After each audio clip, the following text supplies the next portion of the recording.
Hi friends, അജിലി ബിസാർ ഫാമിലിയുടെ എനിക്ക് എല്ലാവർക്കും സ്വാഗതം കേട്ടോ. ഇന്നിപ്പോൾ ഇവിടെ വന്നിരിക്കുന്നത് എന്താണെന്ന് വെച്ചാൽ ചേട്ടനിപ്പോൾ ഇവിടെ കുറച്ച് പണികളൊക്കെ എടുക്കുന്നുണ്ട്. അപ്പോൾ ഞാൻ നല്ല ഒരു സ്വപ്നം കണ്ടു. ഒരു വല്ലാത്തൊരു വേദനാജനകമായ ഒരു സ്വപ്നം, മനസ്സിനെ ഒരുപാട് ട്രോമയിലേക്ക് നയിച്ച ഒരു സംഭവങ്ങളിൽ ഒരു സംഭവമാണ്.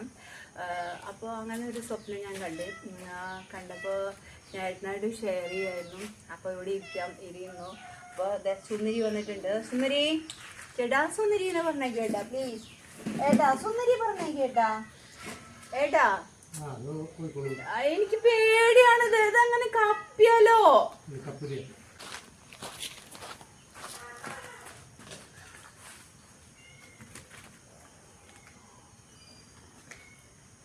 ഹായ് ഫ്രണ്ട്സ്, അജിൻ്റെ പിസ ഫാമിലി വ്ലോഗിലേക്ക് എല്ലാവർക്കും സ്വാഗതം. ഞാൻ വീഡിയോ എടുത്തുകൊണ്ടിരിക്കുകയായിരുന്നു. അപ്പോൾ സുന്ദരി വന്ന് എന്നെ ശല്യം ചെയ്തപ്പോൾ ഞാൻ അവിടെ ഈ കോല് വെച്ചിട്ട് ഓടിക്കാൻ വേണ്ടിയിട്ട് ഇവിടേക്ക് വരുമ്പോൾ അങ്ങനെ എനിക്കത് കടിക്കുമോ എന്നുള്ളൊരു പേടിയുടെ കാര്യങ്ങളൊക്കെ എല്ലാവർക്കും അറിയാലോ. അപ്പോൾ അതുകൊണ്ട് ഞാനങ്ങനെ തട്ടാൻ വേണ്ടിയിട്ട് അവൾക്കാണെങ്കിൽ കസേരയോട് തൂക്കിയിരിക്കണം എന്ന് പറഞ്ഞിട്ട് അപ്പോൾ അങ്ങനെ വന്നിരിക്കുകയായിരുന്നു. അപ്പോൾ ചേട്ടനോട് കുറച്ച് വിശേഷങ്ങൾ, ഇന്നലെ കണ്ട ഒരു സ്വപ്നത്തെ കുറിച്ച് സംസാരിക്കും. എനിക്ക് ചെറുപ്പത്തിൽ കുറച്ച് ട്രോമ ഉണ്ടായിട്ടുള്ള സംഭവങ്ങളിൽ ഒരു സംഭവമാണ്. അപ്പോൾ അത് സ്വപ്നം കണ്ടപ്പോൾ എനിക്കത് നിങ്ങളുമായിട്ട് ഷെയർ ചെയ്യണമെന്ന് വിചാരിച്ചു കേട്ടോ. അതെന്താണെന്ന് വെച്ചാൽ അത് ഹാപ്പി ആയിട്ടുള്ള ഒരു സംഭവം പറയാം. അതിനോടനുബന്ധിച്ച് വരുന്നതാണ്. ഞാൻ ചെറുപ്പത്തിൽ അമ്മയുടെ വീട്ടിലായിരുന്നു, ലാലൂരായിരുന്നു താമസിച്ചിരുന്നത്. ഞങ്ങളൊരു ഫാമിലിയായിട്ട് അവിടെയായിരുന്നു താമസിച്ചിട്ടുണ്ടായിരുന്നത്. അപ്പോൾ ആ താമസിക്കുന്ന സമയത്ത് അവിടെ തൊട്ടടുത്ത് ഒരു പലചരക്ക് കടയിൽ ഒരു പച്ചക്കറി കട, ഒന്ന് ഔസേപ്പിൻ്റെ കട, ഒന്ന് ഞങ്ങളുടെ ജനത പലചരക്ക് മേടിക്കുന്ന ജനത സ്റ്റോഴ്സ്, പിന്നെ ഔസേപ്പിൻ്റെ കട, പിന്നെ കുറച്ചുകൂടി നീങ്ങി തെക്കമ്മൻ്റെ കട കുറച്ച് അവിടെയുണ്ട്. അങ്ങനെ ഉണ്ടായിരുന്നു, 3 കടകളാണ് ഉണ്ടായിരുന്നത് അബദ്ധം. അപ്പോൾ ആ കടകളിൽ ഞങ്ങൾ ഔസേപ്പിൻ്റെ കടയിൽ നിന്നാണ് ഞങ്ങൾ പച്ചക്കറിയും കാര്യങ്ങളൊക്കെ വാങ്ങിക്കുക. ജനതയിൽ നിന്നാണ് പലചരക്കും കാര്യങ്ങളും. പിന്നെ അച്ഛനമ്മയും ടൗണിൽ പോകുമ്പോൾ അവിടെ നിന്നൊക്കെ എന്തെങ്കിലുമൊക്കെ മേടിച്ചിട്ടുണ്ട്. അച്ഛൻ നമുക്ക് ഗവൺമെൻറ് എംപ്ലോയീസ് ആയതുകൊണ്ട് തന്നെ, അച്ഛന് ഗവൺമെൻറ് എംപ്ലോയി ആയതുകൊണ്ട് തന്നെ മന്ത്ലി ആണല്ലോ നമുക്ക് സാലറിയും കാര്യങ്ങളൊക്കെ. ആ സമയത്താണ് നമ്മളെല്ലാം കാര്യങ്ങളും ചേർക്കുക. അപ്പോൾ അവിടെയൊക്കെ നമുക്ക് ചെറിയൊരു കുഞ്ഞു പുസ്തകം ഉണ്ട്. ആ പുസ്തകത്തിലാണ് കണക്ക് എഴുതുക. അവരും ഭയങ്കര ഹാപ്പി ആയിട്ടായിരുന്നു. എന്നും പുസ്തകം കൊണ്ടുപോകും, നമ്മൾ സാധനങ്ങൾ വാങ്ങിക്കും, അങ്ങനെയൊക്കെ ആയിരുന്നു കേട്ടോ. അങ്ങനെ ഞങ്ങൾ തിരിച്ച് ഇവിടേക്ക് ഞങ്ങളെ തൃശ്ശൂർക്ക് നിന്ന് ഞങ്ങൾ നേരെ തിരുവള്ളക്കാവിലേക്ക് താമസം മാറ്റി. അച്ഛൻ്റെ സ്വന്തം വീട്ടിലേക്ക് താമസം മാറ്റി കേട്ടോ. അച്ഛനെ അങ്ങോട്ട് മാറ്റായി, ചേർക്കിലേക്ക് മാറ്റായപ്പോൾ ഞങ്ങൾ അങ്ങോട്ട് താമസം മാറ്റി. അപ്പോൾ ആ സമയത്ത് ഫസ്റ്റ് ഡേ ഞങ്ങൾ ചെന്നന്ന് സാധനങ്ങളൊക്കെ വാങ്ങിക്കാനായിട്ട് പോകുമായിരുന്നു. ഒരു ഗോപാലേഷൻ എന്നാണ് കേട്ടോ ആളുടെ പേര്. അപ്പോൾ ആളുടെ കടയിൽ നിന്നാണ് ഞങ്ങൾ സാധനങ്ങളൊക്കെ വാങ്ങിച്ചു കൊണ്ടുവരുന്നത്. അപ്പോൾ ആളുടെ വാങ്ങിച്ചു കൊണ്ടുവരുന്ന ചില അന്ന് അവിടെ ചെന്നപ്പോൾ എന്താ കൂട്ടാ വിശേഷങ്ങൾ എന്നൊക്കെ ചോദിച്ചു. എല്ലാവരും വിശേഷങ്ങളും കാര്യങ്ങളൊക്കെ പറഞ്ഞതിന് ശേഷം സാധനങ്ങൾ വാങ്ങി താമസമായില്ല, നല്ല കാര്യം എന്നൊക്കെ പറഞ്ഞിരുന്നു. അതിപ്പോൾ സാധനങ്ങളൊക്കെ പാക്ക് ചെയ്യലും ഞങ്ങളൊരു കടലാസിൽ എഴുതി തരും, അമ്മ എഴുതി തരും, അതാണ് മേടിച്ചുകൊണ്ട് വരിക. പച്ചമുളകും ബുക്കിൽ എഴുതാൻ പറ്റും. അതോടുകൂടി ആളുടെ ബുക്കിൽ എഴുതുമ്പോഴും അപ്പം കാശ് കിട്ടാനാണല്ലോ എല്ലാവർക്കും സൗകര്യം ഉണ്ടാവും. അപ്പോൾ അച്ഛൻ ബുക്കിൽ എഴുതുമ്പോൾ അയാൾ ചെറിയ ബുക്കിൽ നമുക്ക് ആ പറ്റുകൾ എഴുതാൻ തുടങ്ങിയിട്ടോ.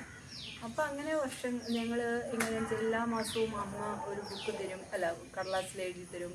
അപ്പോൾ അത് കൊണ്ടുപോകും, എന്നിട്ട് അച്ഛൻ വാങ്ങിച്ചുകൊണ്ടുവരും. അങ്ങനെ പിന്നെ ഞങ്ങൾ എടുക്കും. അച്ഛനും അമ്മയും തമ്മിൽ സംസാരിക്കുന്നതൊക്കെ നമ്മൾ കേൾക്കുന്നുണ്ട്. ആർക്കെന്തോ നമ്മൾ പൈസ ചെയ്യുന്നത്, അതായത് ഇപ്പോൾ നമ്മൾ പറയല്ലേ, നമുക്കിപ്പോൾ ഒരു 500 രൂപ മാസം വന്നെന്ന് വെച്ചാൽ നമുക്ക് ഒരു മന്ത്ലി ഒരു ജീവനക്കാരന് അത് 500 രൂപ മൊത്തത്തിൽ കൊടുക്കില്ല, കുറച്ച് കൊടുത്ത് ബാക്കി അങ്ങനെ എന്തെങ്കിലും ഒരു പൈസ എപ്പോഴും പലചരക്ക് കടയിൽ പറ്റായിട്ടുണ്ടാവും. അപ്പോൾ അതുണ്ടായിരുന്നു. അപ്പോൾ അങ്ങനെ അച്ഛനെ ഞാൻ തന്നെ പോകാറായി. ഞാൻ ഇങ്ങനെ പോകുമ്പോൾ എങ്ങനെ വെച്ചാൽ അവിടെ നിൽക്കും, എന്നെ അവിടെ നിർത്തും, കുറേ നേരം എന്നെ ഇങ്ങനെ നിർത്തും. അപ്പോൾ അവിടെ നിർത്തിയിട്ട് ആൾക്കാർക്കൊക്കെ എടുത്തു കൊടുക്കും. അപ്പോൾ എന്നിട്ട് നമ്മുടെ ചീട്ടിൽ നിന്ന്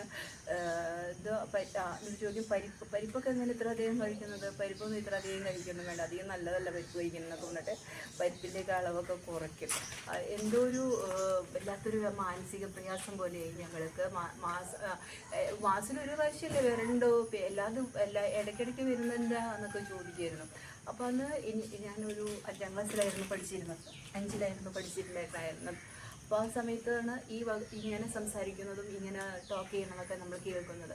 അപ്പോൾ അന്ന് നമുക്ക് ഫീൽ ചെയ്യുമായിരുന്നു. അന്ന് തന്നെ ചെറിയ കുട്ടിയായിരുന്നു. അപ്പോൾ തന്നെ എനിക്ക് നന്നായിട്ട് ഫീൽ ചെയ്യുന്നതിന് നമ്മളൊരു എന്താ ചെയ്യുക, നമുക്ക് പൈസ ഇല്ല, നമ്മൾ പിന്നെ അച്ഛൻ ഒരു ഇൻസൾട്ടിങ് ആണല്ലോ നമ്മളെ സംബന്ധിച്ച്. അതൊക്കെ ഒരു ഭയങ്കര ഇൻസൾട്ടിങ് ആണ്. പുരുഷന്മാരെ സംബന്ധിച്ച് ഒരുപാട് ഇൻസൾട്ടിങ് ആണ് അതൊക്കെ. അപ്പോൾ അതൊക്കെ അങ്ങനെ ആയപ്പോൾ എന്താണ് സംഭവിക്കുന്നതെന്ന് പോലും നമുക്ക് അച്ഛൻ ഇൻസൾട്ടഡ് ആണ്. അപ്പോൾ അത് ഏറ്റവും വലിയ പ്രാർത്ഥന എന്ന് വെച്ചാൽ പൈസ കൊടുത്ത് നമുക്ക് എല്ലാ സാധനങ്ങളും വാങ്ങിക്കാൻ പറ്റണം, നമുക്ക് ആഗ്രഹിച്ചതൊക്കെ വാങ്ങിക്കാൻ പറ്റണം. ഇത് മാത്രമേ ഉണ്ടായിരുന്നുള്ളൂ സ്വപ്നത്തിൽ. അപ്പോൾ അങ്ങനെയൊക്കെ ഒരു ട്രോമ ഉണ്ടായിരുന്നു. പിന്നെ അതിനുശേഷം ഞങ്ങൾ രാജൻ ചേട്ടൻ്റെ കടയിൽ നിന്നാണ്, രാജൻ ചേട്ടൻ്റെ കടയിൽ നിന്നാണ് പലചരക്കൊക്കെ വാങ്ങിക്കാറ്. ആ പലചരക്ക് അവിടെ നിന്ന് വാങ്ങിക്കുമ്പോൾ ഒരു വർഷം ആൾ എന്താണെങ്കിൽ കൊണ്ടുകൊടുക്കും. മാസം നമ്മൾ പൈസ അങ്ങനെ കൊടുത്ത് അങ്ങനെയാണ് അവിടെ വെച്ച്. പിന്നീടാണ് അതിന് അച്ഛനൊരിക്കലും നമ്മൾ അവിടെ നിന്ന് പോരലൊക്കെ ഉണ്ടായിരുന്നത്. അപ്പോൾ അച്ഛൻ ഗവൺമെൻറ് എംപ്ലോയീസ് ആയതുകൊണ്ട് തന്നെ ഈ മാസം വരുമാനവും കഷ്ടപ്പാടും ബുദ്ധിമുട്ടുകളും ഒന്നുമല്ല, ഇതിൽ വല്ലാത്തൊരു സ്വപ്നവും കൂടി കണ്ടു. ഞാനിങ്ങനെ പുസ്തകം കൈപിടിച്ച് നിൽക്കുന്നതും അച്ഛൻ വിഷമിച്ച് നിൽക്കുന്നതും ആ ഗോപാലേഷന് കടയും എല്ലാം എനിക്ക് വല്ലാത്തൊരു ട്രോമയായിപ്പോയി. അന്ന് ഞാൻ അനുഭവിച്ചിരുന്നത് ഇന്ന് ആ സ്വപ്നത്തിലൂടെ കണ്ടപ്പോൾ ഞാൻ എത്രമാത്രം വേദനിച്ചിട്ടാണ് ആ സ്വപ്നം ആ ഒരു ജീവിതം, ആ സ്വപ്നം ഞാൻ കണ്ടത്. എത്രമാത്രം ഒരു വലിയ ഭാരമാണ്. അച്ഛൻ വിഷമിച്ച് നിൽക്കുന്നത്. അതായത് നമ്മളെന്തോ ഔദാര്യമായിട്ട് പൈസ കൊടുക്കുന്നുണ്ട്, പക്ഷെ നമ്മളെന്തോ ഒരു ഔദാര്യം അയാൾ കടയിൽ ഇരിക്കുന്നത് എടുത്തുകൊണ്ട് വരുന്ന പോലെയാണ്, ഫ്രീ ആയി കിട്ടുന്ന ഫുഡാണ് എന്നുള്ള ഒരു ഇതിലാണ് ഞങ്ങൾ നിൽക്കുന്നത്. പൈസ നമ്മൾ കൊടുത്തിട്ടാണ് വാങ്ങിക്കുന്നത്, അപ്പോൾ കൊടുക്കുന്നില്ല എന്ന് മാത്രമേ ഉള്ളൂ. പക്ഷെ ആ ഒരു ഫീലിങ്സ് ഉണ്ടല്ലോ എൻ്റെ മനസ്സിലേക്ക് പെട്ടെന്ന് അങ്ങ് കയറി വന്നു. ഞാൻ വേറൊരു ലോകത്തായിപ്പോയി. പറയാൻ പറ്റുന്നില്ല. അപ്പോൾ ഞാൻ ഇങ്ങനെ ഏട്ടൻ്റെ പിന്നാലെ നടന്ന് ഏട്ടൻ ഇങ്ങനെ ഓരോ കാര്യങ്ങളൊക്കെ ഒരു ചെയ്തുകൊണ്ടിരിക്കുക. അപ്പോൾ ഏട്ടൻ്റെ പിന്നാലെ നടന്ന് ഞാൻ ഈ കഥ പറയായിരുന്നു ചേട്ടാ. അപ്പോൾ ചേട്ടൻ പറഞ്ഞു ഇതൊക്കെയാണ് ഒരു കഥ എന്ന്. പക്ഷെ അല്ല, ആ ജീവിതത്തിൻ്റെ ആ വഴികളിലൂടെ കടന്നു പോകുമ്പോൾ നമുക്കുണ്ടാകുന്ന ഒരു ഫീലിങ്സ് ഉണ്ടല്ലോ, ഒരു ട്രോമ ഉണ്ടല്ലോ, ആ ഒരു അനുഭവം ഉണ്ടല്ലോ, ഒരിക്കലും മറക്കാൻ പറ്റില്ല. ഒരു സന്തോഷമായിട്ട് നമ്മൾ കുട്ടികൾ അല്ലെങ്കിൽ സന്തോഷമായിട്ട് നമ്മൾ ജീവിച്ചു പോകുന്ന ഒരു ഇതിൽ നിന്ന് ഒട്ടും സന്തോഷിക്കാൻ പറ്റാത്തൊരു വീട്ടിലേക്ക് നമ്മൾ കയറി ചെന്നതാണ്. അച്ഛൻ്റെ വീട്ടിലേക്ക് അത്ര സുഖകരമായിരുന്നില്ല ജീവിതമൊന്നും. അപ്പോൾ ആ ഒരു ജീവിതം എനിക്ക് വല്ലാത്തൊരു ട്രോമയാണ് ഉണ്ടാക്കിയത്. പുസ്തകം കൈപിടിച്ച് നിൽക്കുന്ന എന്നെ എന്താ പറയുക, പലചരക്ക് കടയിൽ ഇങ്ങനെ നിൽക്കുമ്പോൾ ഞാൻ അനുഭവിക്കുന്നൊരു ട്രോമയാണ്. അത് നിങ്ങൾക്ക് അങ്ങനെ ഉണ്ടായിട്ടുണ്ടോ അനുഭവങ്ങൾ? എനിക്ക് വല്ലാത്തൊരു വിഷമത്തിൽ ഇങ്ങനെ ഉണർന്നുമ്പോൾ സുഖം ഉണ്ടായിരുന്നില്ല. അതുകൊണ്ടാണ് കേട്ടോ ഞാനത് ഷെയർ ചെയ്തത്.